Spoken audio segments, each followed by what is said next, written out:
Assalamualaikum warahmatullahi wabarakatuh. Alhamdulillahirrabbilalamin. Allahumma salli ala Sayyidina Muhammad. Bismillahirrahmanirrahim.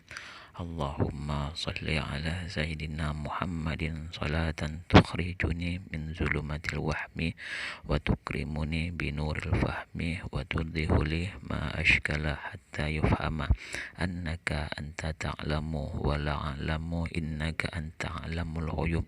Allahumma salli wa sallim wa barik ala maulana Muhammadin wa ala alihi nur lil mithhibi lin nisyani binuril bikulli lamhatin wa nafasin adada ma wasi'u ilmullah. Bismillahirrahmanirrahim. Alhamdulillahirabbil alamin. Di pertemuan kali ini kita masih ditakdirkan oleh Allah Subhanahu wa taala untuk bertemu. Maka dari itu kita wajib bersyukur karena Allah Subhanahu wa taala lah yang telah memberi kita petunjuk, yang telah memberi kita hati nurani, yang telah memberi kita semangat untuk selalu mentaatinya dan untuk selalu belajar sambil mendengarkan apa-apa yang diperintahkan oleh Allah Subhanahu wa taala lewat guru-guru kita. Maka daripada itu, di pertemuan kali ini kita masih dalam pembahasan yang sama, yaitu tentang sedekah. A'udzubillahi minasyaitonirrajim. Bismillahirrahmanirrahim. In tubdu shadaqatin fa ni'ma hiya wa in tukhfuha wa tutuhal qur'ana fa huwa khairul lakum wa yukaffiru ankum min sayyi'atikum wallahu bima ta'maluna khabir. Jadi, jika kamu menampakkan sedekahmu, maka itu baik sekali. Dan jika kamu menyembunyikannya dan kamu memberikannya kepada orang-orang fakir, maka menyembunyikan itu lebih baik bagimu. Dan Allah akan menghapuskan sebagian dari kesalahan-kesalahanmu. Dan Allah mengetahui apa yang kamu kerjakan. Surah Al-Baqarah ayat 271. Di ayat yang lain, Allah Subhanahu wa taala berfirman, alladzina yunfiquna amwalahum bil-laili wan-nahari sirran wa 'alaniyati falahum ajruhum inda rabbihim wala khaufun 'alaihim wala hum yahzanun. Orang-orang yang menafkahkan hartanya pada malam hari dan siang hari secara sembunyi-sembunyi dan terang-terangan, maka mereka memperoleh pahala dari sisi Tuhannya. Tidak ada kekhawatiran di atas mereka dan tidak ada pula mereka bersedih hati. Al-Baqarah ayat 274. Jadi, keterangan kedua ayat di atas sama-sama memuji membelanjakan harta, baik dengan sembunyi-sembunyi maupun dengan terang-terangan. Dalam banyak hadis dan ayat-ayat Al-Quran yang terangkan tentang keburukan riya, yakni beramal untuk diperlihatkan kepada orang lain, dan perbuatan itu dikatakan sebagai perbuatan tersyirik yang dapat menghilangkan pahala. Bahkan riya itu mengakibatkan dosa. Karena itu pertama-tama hendaknya dipahami bahwa memperlihatkan amal kepada orang lain merupakan masalah tersendiri, karena amalan yang dilakukan dengan terang-terangan itu belum tentu riya. Riya adalah melakukan perbuatan untuk menunjukkan kebesaran, kemasyhuran, dan kehebatan dirinya agar dihormati dan dimuliakan manusia. Jika suatu perbuatan dikerjakan untuk mencari ridho Allah Subhanahu wa taala, sedangkan ridho Allah Subhanahu wa taala terletak dalam beramal secara terang-terangan, maka perbuatan yang demikian itu tidak dapat dikatakan riya. Jadi perbuatan ini tergantung hati kita. Apabila hati kita beramal itu, kita sedekah untuk menunjukkan bahwa untuk menunjukkan kebesaran kita, untuk menunjukkan kekayaan kita, untuk menunjukkan bahwa kitalah yang memberi bukan orang lain, maka itu disebut riya. Dan riya ini juga merupakan syirik kecil, bukan syirik.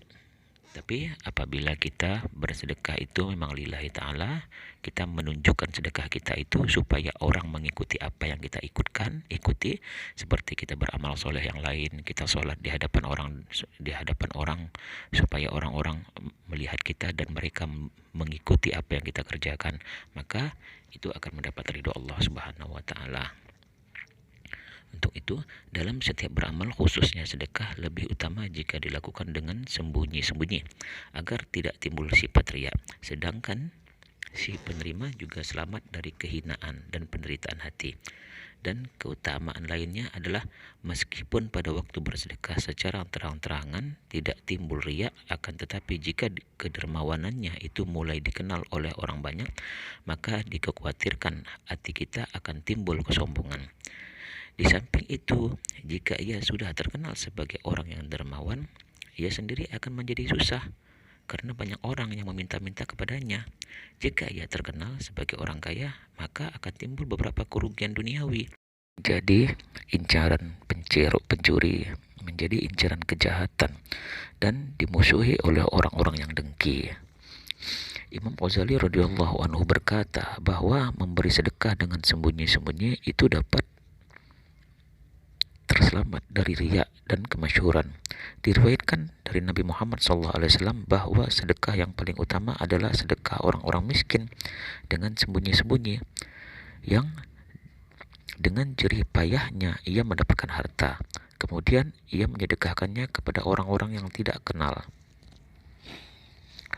Barang siapa menyebut-nyebut sedekahnya berarti menginginkan kemasyhuran, dan barang siapa yang memberi di tengah-tengah orang banyak, ia adalah ahli riya. Orang-orang terdahulu berusaha keras untuk menyembunyikan sedekahnya, sehingga mereka tidak suka jika orang miskin yang diberi itu mengetahui siapakah pemberinya. Karena itu, ada di antara mereka yang lebih suka bersedekah kepada orang-orang miskin yang buta. Intinya, ada yang memasukkan uang di saku orang miskin yang sedang tidur. Ada pula yang memberikan sedekahnya kepada orang miskin melalui perantara orang lain agar orang itu tidak mengetahui pemberiannya, sehingga ia tidak merasa malu. Jika dalam bersedekah yang dicari kemasyhuran dan untuk diperlihatkan kepada orang lain, maka kebaikannya menjadi rusak dan dosa pasti diperoleh. Nah, Imam Ghazali radhiyallahu anhu menulis bahwa jika tujuan berzakat adalah untuk memperoleh kemasyhuran, maka amal ibadahnya menjadi rusak. Karena tujuan berzakat adalah untuk menghilangkan perasaan cinta pada harta kita. Mencintai kemasyhuran itu lebih banyak terjadi di kalangan manusia daripada mencintai harta. Dan di akhirat kedua-duanya sama-sama membawa kepada kebinasaan. Sifat bakhil akan berubah menjadi seekor kalajengking di kubur nanti, dan sifat mencari kemasyhuran akan berubah menjadi seekor ular. Di dalam kitab Ihya Ulumuddin juga dinyatakan dalam sebuah hadis bahwa cukup sebagai bukti akan buruknya seseorang jika orang memberikan isyarat dengan jari ke arahnya, baik dalam urusan agama atau dunia, bahwa ia orang yang masyhur. Itu tidak boleh. Ibrahim bin Adham radhiyallahu anhu berkata bahwa barang siapa mencintai kemasyhuran berarti ia tidak ikhlas dalam bermuamalah dengan Allah Subhanahu wa taala, karena amalnya bukan karena Allah Subhanahu wa taala tapi karena kemasyhuran diri mereka. Ayub As-Sakhtiyani radhiyallahu anhu, barang siapa berhubungan dengan Allah Subhanahu wa taala secara ikhlas, ia ingin agar tak seorang pun mengetahui rumahnya dan di mana ia tinggal. Pada suatu saat ketika Sayyidina Umar radhiyallahu anhu datang ke Masjid Nabawi, ia melihat Mu'az menangis sambil duduk di dekat kubur Nabi Muhammad SAW. Maka Sayyidina Umar bertanya, "Mengapa engkau menangis, wahai Mu'az?" Mu'az menjawab bahwa ia pernah mendengar dari Rasulullah SAW bahwa sedikit bagian dari riya itu juga syirik. Sesungguhnya Allah Subhanahu wa taala sangat mencintai orang-orang yang tinggal di pojok-pojokan yang tidak dikenal. Jika ia pergi tidak ada yang mencarinya, dan jika ia datang di suatu majelis tak seorang pun yang mengenalnya. Hati mereka adalah pelita hidayah, dan mereka lah orang-orang yang selamat dari tempat yang gelap gulita. Ihya Ulumuddin. Pendek kata, banyak sekali hadis-hadis dan ayat Al-Quran yang membicarakan tentang keburukan dari sifat riya. Meskipun demikian, dalam beramal secara terang-terangan kadang-kadang adalah untuk kemaslahatan agama, misalnya sebagai dorongan supaya orang lain mengikuti apa yang kita buat, bukan mempamerkan harta kita, tapi berniat supaya orang lain mengikuti apa yang kita lakukan kepada orang lain. Misalnya, kalau bersedekah itu hanya beberapa orang saja, keperluan keagamaan kita seperti kita membangun masjid, membutuhkan dana yang sangat besar. Nah, apabila kita sedekah untuk membangun masjid, kita niatkan apa yang kita lakukan ini sedekah di hadapan orang lain supaya orang lain mengikuti bersedekah untuk membangun masjid kita bersama-sama, maka itu sangat besar pahalanya. Nah, seperti belajar kita di sini. Nah, ketika kita belajar di sini, orang-orang lain akan melihat apa yang kita lakukan, maka orang lain akan mengikuti apa yang kita lakukan. Nah, itu sangat baik sekali. Agar tidak memenuhi syaratnya.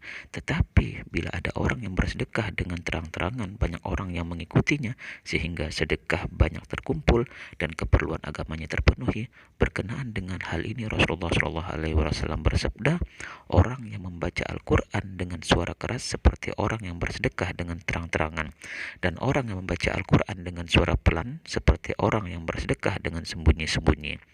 Kadang-kadang membaca Al-Quran dengan suara keras itu lebih utama karena sesuai dengan tuntunan waktu.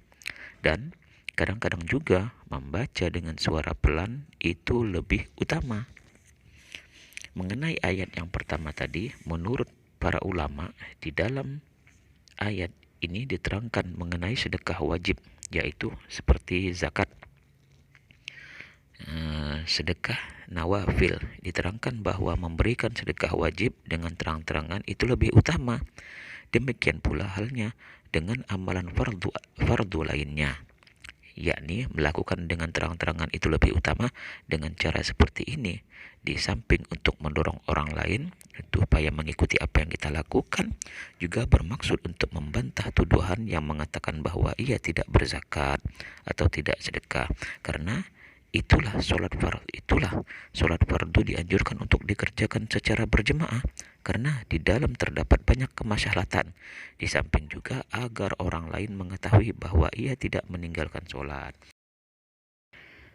Ibnu Hajar radhiyallahu anhu berkata bahwa Al-Alamah At-Tabari radhiyallahu anhu dan yang lainnya menukilkan tentang ijma ulama ini bahwa sedekah wajib itu lebih utama dilakukan dengan terang-terangan, dan sedekah nafil itu lebih baik jika dilakukan dengan sembunyi-sembunyi. Zaid bin Al-Munir radhiyallahu anhu juga berkata bahwa masalah ini tergantung pada keadaan. Misalnya, jika penguasa adalah seorang yang zalim dan harta yang dizakati diketahui penguasa, maka dalam keadaan seperti ini berzakat dengan sembunyi-sembunyi itu lebih utama. Jika seorang menjadi tokoh panutan sehingga orang-orang yang selalu meneladani perbuatannya, maka sedekah sunnah itu lebih utama jika dilakukan dengan terang-terangan. Fathul Bari menjelaskan ayat di atas, Ibnu Abbas radhiyallahu anhu berkata bahwa Allah Subhanahu wa taala memberikan keutamaan sedekah sunnah yang dilakukan dengan sembunyi-sembunyi sebanyak 70 derajat dibandingkan dengan sedekah sunnah secara terang-terangan. Sedangkan di dalam sedekah wajib yang dilakukan dengan terang-terangan terdapat keutamaan 25 derajat dibandingkan dengan sedekah wajib yang dilakukan dengan sembunyi-sembunyi. Nah, demikian pula halnya dengan ibadah-ibadah wajib dan sunnah yang lainnya. Maksudnya, dalam ibadah yang lain pun mengerjakan amalan fardu dengan terang-terangan itu lebih utama daripada jika dikerjakan dengan sembunyi-sembunyi. Karena dengan mengerjakan amalan fardu dengan sembunyi-sembunyi, dikhawatirkan bahwa orang-orang akan menuduh dan menanyakan bahwa ia tidak melakukan kewajiban tersebut. Dan jika amalan fardu dilakukan dengan sembunyi-sembunyi, orang-orang akan menganggap bahwa amalan fardu tersebut tidak penting. Orang yang mengerjakan ibadah nafil, jika ia berpikir bahwa dengan melakukan secara terang-terangan maka orang-orang akan mengikuti perbuatannya, maka mengerjakan ibadah nafil dengan terang-terangan seperti itu lebih baik, lebih utama dikerjakan. Ibnu Umar radhiyallahu anhu meriwayatkan dari Rasulullah Shallallahu alaihi wasallam bahwa amal soleh dengan sembunyi-sembunyi itu lebih utama daripada amal soleh yang dilakukan dengan terang-terangan, kecuali jika perbuatan itu ingin ditiru. Nah, Abu Umamah radhiyallahu berkata bahwa Abu Bakar radhiyallahu anhu bertanya kepada Rasulullah sallallahu alaihi wasallam, "Sedekah manakah yang paling utama ya Rasulullah?" Rasulullah pun menjawab, "Memberi dengan sembunyi-sembunyi kepada orang miskin. Sesungguhnya usaha orang miskin itu lebih utama." Inilah yang benar, bahwa sedekah sunnah yang diberikan dengan sembunyi-sembunyi itu lebih utama. Sedangkan jika terdapat kemaslahatan agama, jika sedekah sunnah diberikan secara terang-terangan, maka memberikan dengan terang-terangan itu juga lebih utama. Tetapi dalam hal ini perlu diingat, jangan sampai lengah terhadap godaan nafsu dan syaitan yang akan memasukkan bisikan ke dalam hati untuk merusak sedekah tersebut, yang akhirnya perbuatan kita menjadi riya. Yang pasti yang harus kita ingat bahwa sedekah terang-terangan itu dengan niat supaya orang lain mengikuti apa yang kita kerjakan, bukan supaya orang lain membandingkan apa yang kita kerjakan, bukan supaya orang lain menganggap kita adalah orang yang paling banyak sedekahnya, tapi bagaimana caranya kita berniat bahwa yang sedekah itu supaya orang lain mengikuti apa yang kita kerjakan. Lakukan dengan terang-terangan terdapat kemaslahatan, tetapi hendaknya benar-benar dipikirkan dan diteliti apakah di dalamnya benar-benar terdapat kemaslahatan atau tidak.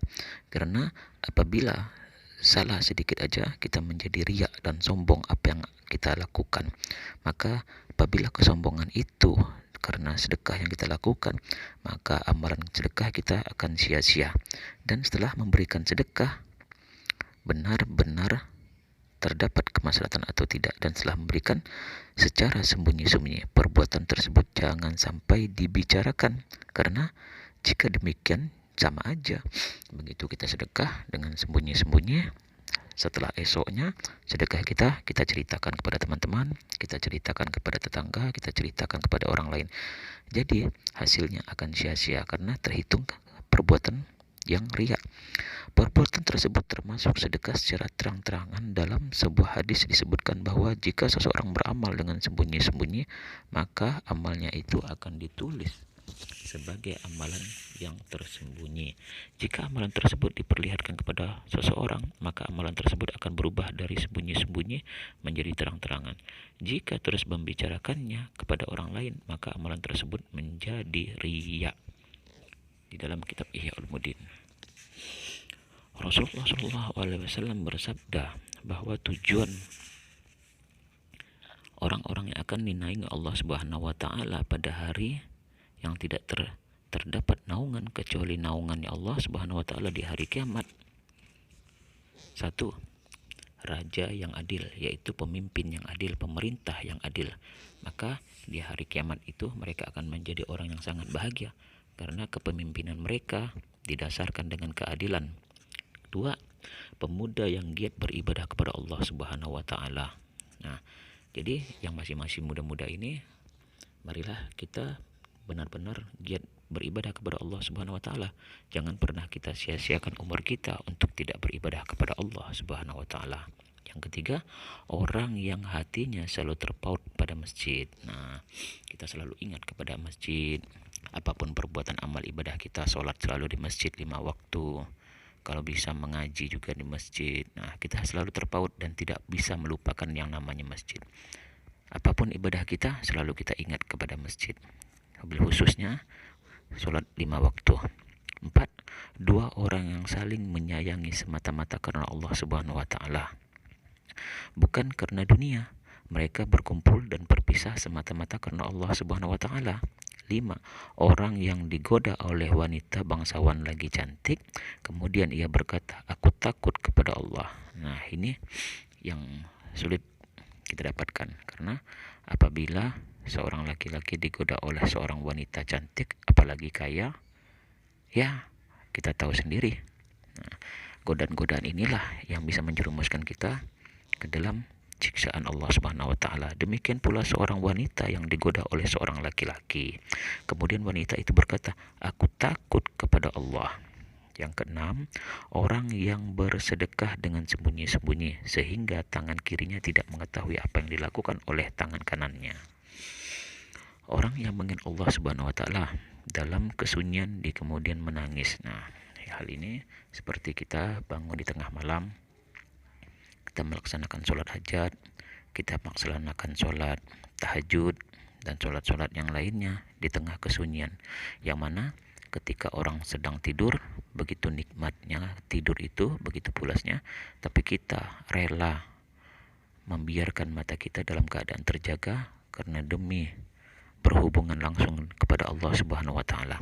Dalam hadis di atas disebutkan 7 orang, dan dalam hadis yang lain selain mereka ada juga beberapa orang yang dinyatakan bahwa mereka juga akan berada di bawah naungan Arsy pada hari yang sangat berat tersebut. Para ulama menghitung jumlahnya mencapai 82 orang sebagaimana yang dipaparkan oleh penulis Itikaf. Dalam hadis Nabi Shallallahu Alaihi Wasallam banyak diriwayatkan bahwa sedekah dengan sembunyi-sembunyi itu dapat menghalangi kemurkaan Allah Subhanahu wa taala.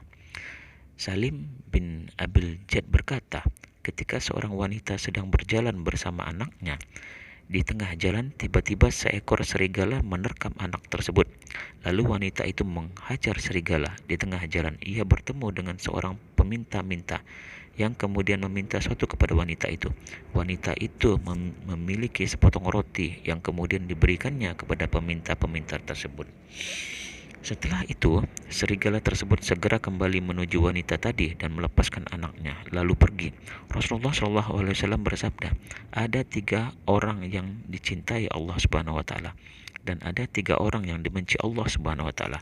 Adapun yang dicintai Allah Subhanahu wa taala itu adalah 1, orang yang ketika ada seseorang yang mendatangi sekumpulan manusia untuk meminta sesuatu, dan ia minta karena Allah Subhanahu wa taala, sedangkan ia tidak ada hubungan kekerabatan antara dirinya dengan orang berkumpul itu, lalu orang tersebut berdiri keluar dari perkumpulan manusia dan memberi sesuatu kepada peminta-peminta tersebut dengan sembunyi-sembunyi. Pemberiannya hanya diketahui Allah Subhanahu wa taala. 2, orang yang bepergian bersama suatu jamaah sepanjang malam, dan ketika ngantuk setelah menguasai mereka turun dari kendaraannya untuk beristirahat sejenak, dan orang itu tidur tetapi mengerjakan sholat dengan merendahkan diri di hadapan Allah Subhanahu wa taala. 3, seorang yang ketika sekelompok orang Islam sedang berjihad, mereka mulai kalah dalam melawan musuh dan orang-orang pun mulai berlarian, tetapi pada saat itu orang tersebut justru maju melawan musuh dengan gagah berani sehingga ia mati syahid atau menang dalam melawan musuh. Sedangkan ketiga orang yang dibenci oleh Allah Subhanahu wa taala adalah 1, orang yang sudah tua tetapi masih berzina. Nauzubillah min zalik. Semoga hal ini tidak terjadi kepada kita dan keluarga kita. Orang yang kedua, seorang fakir yang takabur. Nah, ini lagi lebih berbahaya. Sudah miskin, sombong. Kalau orang kaya itu sombong, masih ada kewajaran. Karena apa? Dia kaya. Tapi jelas kesombongan itu tidak boleh kita sombong. Yang anehnya lagi, udah miskin, sombong, takabur. Yang ketiga, orang kaya yang zalim.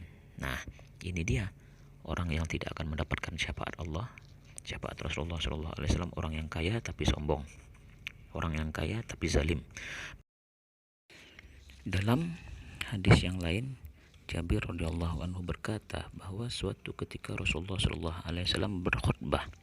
Dalam khutbahnya tersebut, Beliau bersabda, "Wahai manusia, bertaubatlah dari dosa-dosa kalian sebelum kalian mati, dan bersegeralah mengerjakan amal soleh.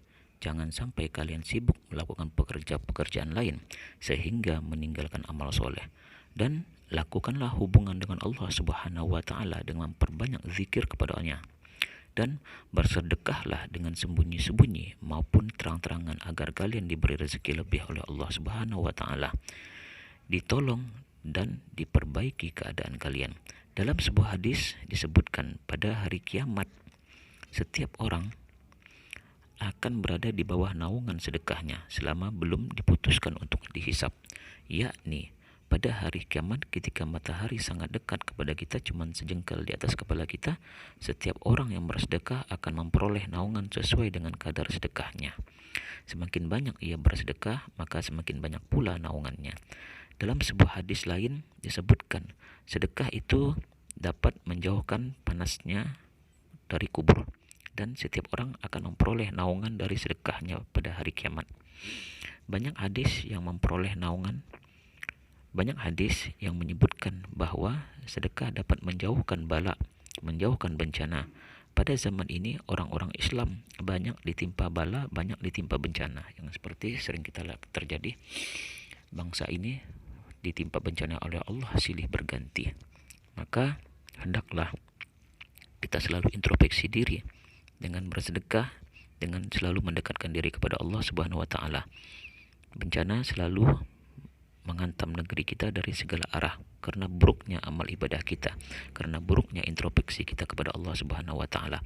Untuk itu hendaknya kita memperbanyak sedekah kita.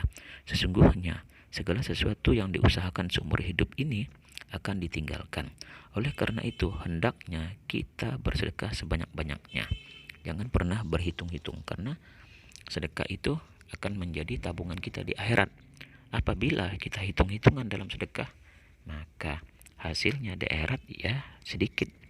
Dengan bersedekah, harta akan selamat terjaga dari kehancuran. Dengan keberkahan sedekah, bala akan terhindar, akan dijauhkan darinya. Tetapi sayang sekali, pada hari ini kita melihat banyak orang yang antipati dengan sedekah, banyak orang yang kikir. Melihat dengan mata kepala kita sendiri berbagai peristiwa, tetapi kita tidak memperhatikan pentingnya bersedekah. Dalam sebuah hadis disebutkan bahwa sedekah itu dapat menutup 70 pintu keburukan. Dalam hadis yang lain disebutkan bahwa sedekah itu dapat menjauhkan kemurkaan Allah Subhanahu wa Ta'ala. Nah, dapat menjauhkan dari kematian yang buruk, kematian su'ul khotimah, dan dapat menghilangkan kesombongan dan bangga diri. Dalam sebuah hadis disebutkan bahwa bersedekah dengan sepotong roti, segenggam kurma, atau dengan suatu yang lainnya yang sepele, yang dengan keperluan orang miskin bisa mencukupi, tapi dengan dasar lillahi ta'ala, dengan niat lillahi ta'ala, bukan dengan niat riya tadi. Allah Subhanahu wa Ta'ala akan memasukkan 3 orang ke dalam surga. 1, pemilik rumah yang menyuruh untuk bersedekah. 2, wanita di rumah yang membuat roti atau yang lainnya untuk disedekahkan. 3, pelayan yang memberikan roti kepada orang fakir miskin. Kemudian Rasulullah SAW bersabda, segala puji bagi Allah Subhanahu wa Ta'ala yang juga memberikan pahala kepada pelayan-pelayan kami. Suatu ketika Rasulullah SAW bertanya kepada para sahabat, tahukah kalian siapa yang disebut orang yang kuat itu?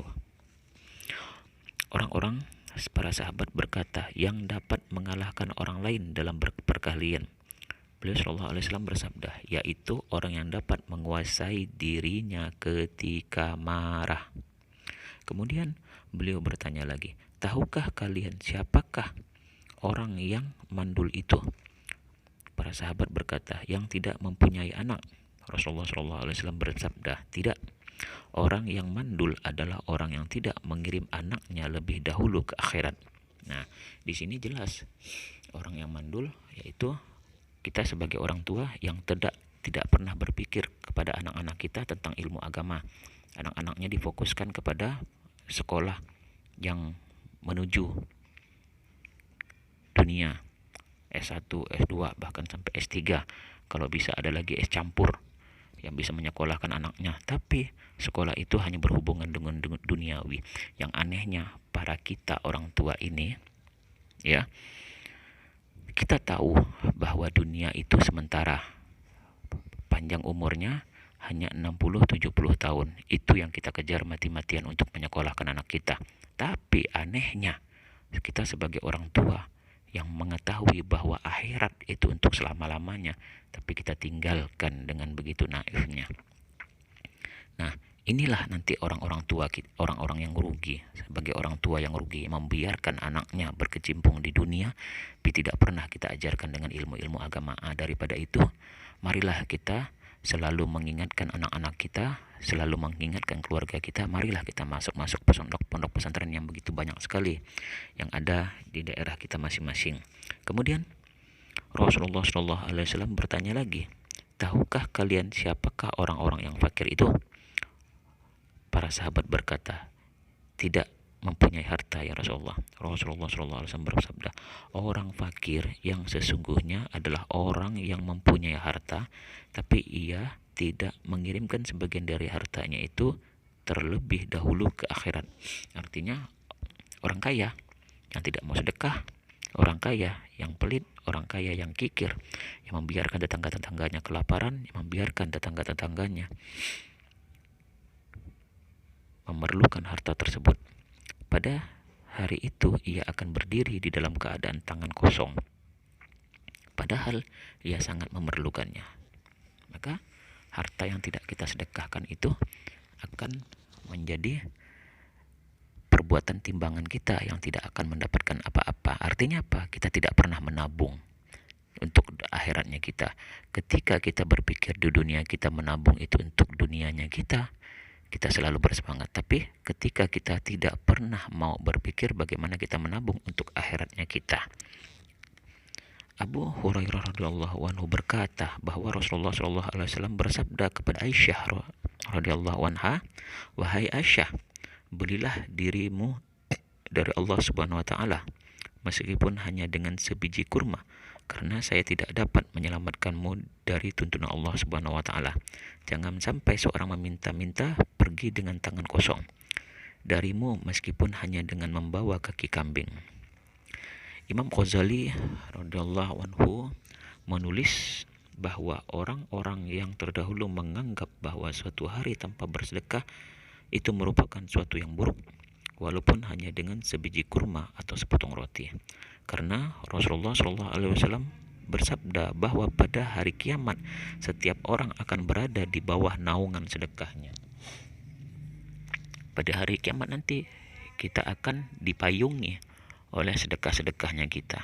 Sedekahnya kita itu sama dengan tabungan kita di akhirat. Nah, ketika kita mengajarkan anak-anak kita untuk sedekah, ketika kita mengajarkan anak-anak kita untuk menabung, itu untuk apa? Untuk kemaslahatan dunianya di hari tua nanti. Nah, begitu juga ketika kita mengajarkan diri kita sendiri atau mengajarkan anak-anak kita bersedekah, maka itu akan menjadi tabungan kita sebagai payung di akhirat nanti. Setiap orang akan berada di bawah naungan sedekahnya, tidak yang lain. Nah, mungkin ada yang perlu dipertanyakan dalam pertemuan ini. Marilah kita selalu berdoa kepada Allah Subhanahu wa taala, semoga apa yang kita kerjakan selalu mendapatkan ridho Allah Subhanahu wa taala, apa yang kita lakukan selalu istiqomah di jalan Allah Subhanahu wa taala. Cukup ini aja yang dapat saya sampaikan. Semoga kita bisa bertemu di pertemuan kita selanjutnya. Wabillahi taufik wal hidayah. Assalamualaikum warahmatullahi wabarakatuh.